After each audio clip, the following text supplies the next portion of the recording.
What's up, everybody? OBS is a free software, and it's not hard to set up and use to go live on your channel, whether it's Twitch or YouTube. Today, I'm going to tell you everything you need to know to use OBS to go live on your channel. So let's get to it.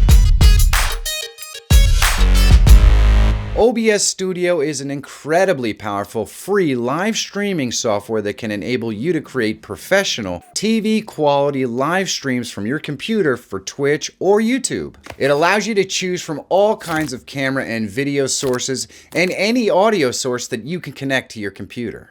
Because of how much it can do, it can be a little bit overwhelming and some people think it's too complicated, but I can assure you this is not the case. The basics are actually really easy to learn, so we got this.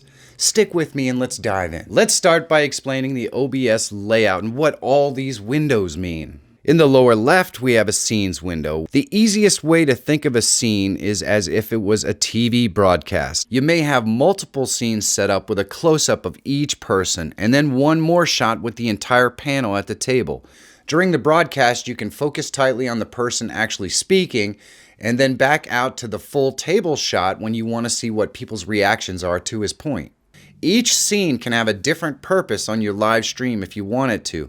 And you can switch between scenes during the live broadcast in any way you choose, and even add transitions in between the scenes.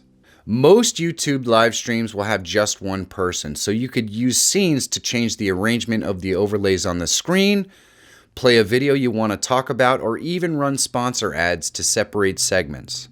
To the right of the scene box is the source box. Each scene will be configured with the sources it needs to get the look you want. In sources, you'll add cameras, microphones, video elements, overlays, text, or any other thing that will make the scene what you want it to be. To the right of the sources box, you have the audio mixer. This area will have all microphone and sound elements you have added to your scene. To the right of this is the scene transition area. You can use preset transitions or create your own.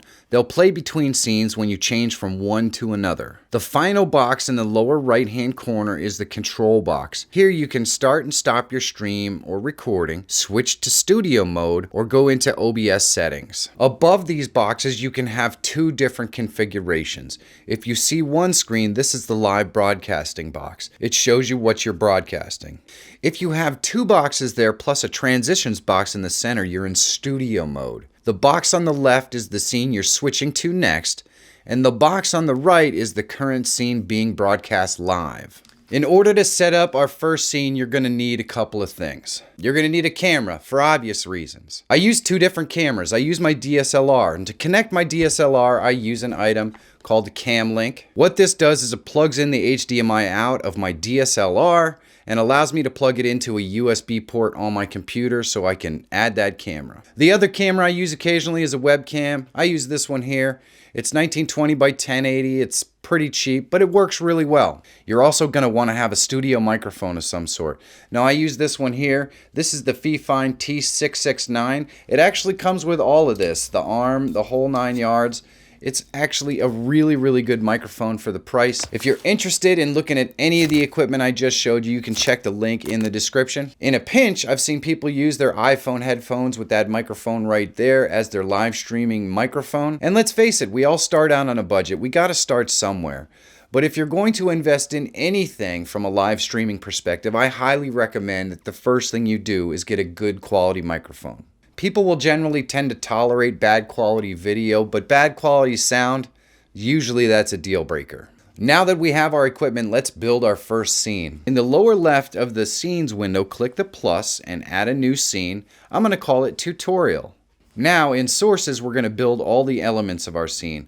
First, let's add a camera. Click the plus in the lower left hand under sources and select video capture device. Name your device something you recognize and click OK. Next to the device, use the drop down and select your camera. Under presets, select the resolution of your camera. I select high because that will set it to the canvas size I'm using, which is 1920 by 1080.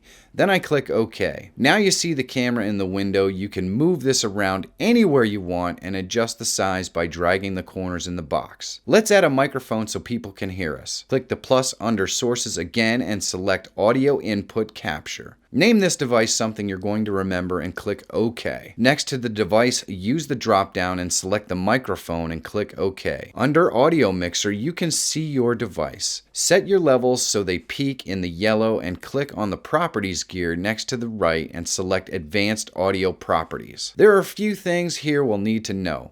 The first is the audio monitoring drop-down. Monitor off will output to the stream, but you will not hear it. This is something that I do all the time because I don't like to wear headphones while I'm streaming. And you can't have your monitor on and playing through your PC speakers. You have to have it playing through an earpiece or your headphones or it'll feed back in. So I generally set monitor off so I don't have to wear headphones. I know it's going to go out to the broadcast properly. Monitor only would be used if you have a producer for your broadcast who wants to be able to talk to you, but you don't want their audio going out to your audience. Obviously, for this, you'd have to be wearing headphones as well. The third option is to monitor and output. This will play the audio from the source so you can hear what's being output. Like I said, anything other than monitor off will require you to have some sort of earpiece or headset. Otherwise, the audio is going to feed back into your microphone and create a big mess. The other thing to be aware of here is the sync offset. If your audience tells you your video and your voice don't match up, you can adjust the number to sync up your audio. Let's look at some other things that you can add to your scenes. If you want to do game streaming from the computer, ideally you want a second monitor. To add that monitor to your stream, click the plus button under Sources and select Display Capture. Name it whatever you want. Next to Display, select the one you want and crop the display if you need to. Now you can resize this in your display window. Your display window works just like Photoshop in that it has layers. So something that's listed in sources above something else is going to be above it in the display window. So if we were going to play our video game on this monitor, but we still wanted to have us in our little camera show up somewhere on the screen, we need to move us up above the second monitor so we're showing on the screen. All you have to do that is you can just grab them and drag them up above, or you can select what you want to move and then click the up or down arrows at the bottom of the sources window. Now that we have us here, we can adjust the size of the video and put it anywhere we want. If your plan is to stream a console game and not a computer game, you're going to need another piece of equipment. It's called a game capture card. I'll put a link in the description. This takes the HDMI output from your game system, splits it in two, and sends one to your computer and one to the TV, so you can watch what you're playing on the TV, but still receive the signal from it in OBS. If you have a game link, you're going to add it to your stream in the same way that you would add a camera. Selecting browser allows you to add widgets like subscriber and donation alerts. Color source will add a colored box on your screen. You can make these any size, and I like to use them as background if I'm going to add text. Image allows you to add an image to your scene. Media source will allow you to add a video to your scene. Text is a way to add text elements to your scene. You can use any font you have on your computer, add stroke, drop shadow, and even scroll your text. Window capture is awesome. It allows you to add any window element opened on your computer to the scene. You can add an application, a browser tab, a Skype window if you wanted to add a guest, or anything else you have opened. Now that we have our scene set up the way we want it, let's configure OBS to stream to our YouTube or Twitch account. Click the setting button. The general tab has lots of usability and display preferences in it. I don't generally mess with this. There's nothing here you need to change. In the streaming tab, click the service dropdown and select the service you want to stream to, either Twitch or YouTube Gaming. Under server for YouTube, select primary. For Twitch, you can leave it on auto and it'll select the best local server for your stream. The next box is the stream key. For YouTube, you can find this by clicking Go Live on the dashboard. Select Stream Now at the bottom. Scroll to the encoder setup and copy the stream key here and paste it in the stream key box in OBS. For Twitch, log in and click the icon in the top right. Select Settings, then select Channel and Videos. The stream key is at the top. Copy it out and paste it in the stream key box in OBS. Let's go to Output next. This is the most important area to look at for producing a quality stream. First, we need to determine the upload speed for your connection. To do this, you need to locate the speed test for your ISP or just use a speed test site on the internet. I have RCN, so I do a search. It's really easy to find. You want to make sure you're testing your upload speed. Once you determine your upload speed, this is going to dictate the max resolution and frame rate you can stream at. Let's look at this chart and decide the optimal resolution and frame rate. For YouTube, you can see here, if you want to stream at 1080 and 30 frames per second, you need an upload speed of 3.8 to 7.4 megabits per second. Depending upon where you fall in this range, that means you're going to need a bit rate in the output tab between 3000 and 6000 kilobytes per second. If you plan to stream games on YouTube, you should be using 60 frames per second. For a 1080 stream, you need an upload speed between 5.6 and 11 megabits per second. That means you'd set your bit rate between 4500 and 9000 kilobytes per second. If you're a gamer with a slower connection, you should move to 720 at 60 if you can't do 60 frames per second at 1080. Remember that a lot of your audience is watching on a cell phone anyways, so make it the best connection you can, but don't stress about it. The most important thing is you don't want your stream to buffer all the time. This will kill viewership big time. For a Twitch 1080 by 60 frames per second stream, it requires an upload speed of 5.6 to 7.4 megabits per second. This means you should set your bit rate between 4500 and 6000. Here's a big tip to those gamers who are new to streaming on Twitch. When you're not monetized, your viewer does not have the ability to change the resolution that they're viewing.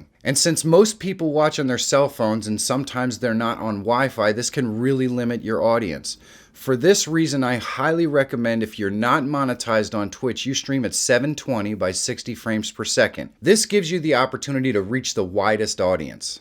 Once you've determined your upload speed and decided what resolution and frame rate you're going to stream at, enter the bit rate here. The other setting you may need to know about here is the encoder preset. If you find your stream is using a lot of CPU and you're having audio sync issues, you may want to come in here and change the encoder to something less taxing on your computer. Let's move on to the audio tab. You just want to go in here and verify that your audio is set to 44.1. Next is the video tab. Here you're going to set your canvas size and your output resolution. I highly recommend you set these both at the same resolution you plan to stream. This will ensure that your computer does not need to do any additional scaling that can cause more CPU usage. Set the resolution you've decided to stream on and your frames per second as well. You won't need to worry about the downscaling filter because we aren't downscaling anything. We've set the canvas and the output exactly the same. That's all you need to be concerned about in settings. You're now ready to go live. To go live on Twitch, you just go into Stream Manager. Then you go back into OBS and click Start Streaming. Then you go live. On YouTube, you can click in the Go Live button on the dashboard. Create a new stream. Then go back into OBS and click Start Stream. Once YouTube has your signal in the monitor and it looks good, just click Go Live.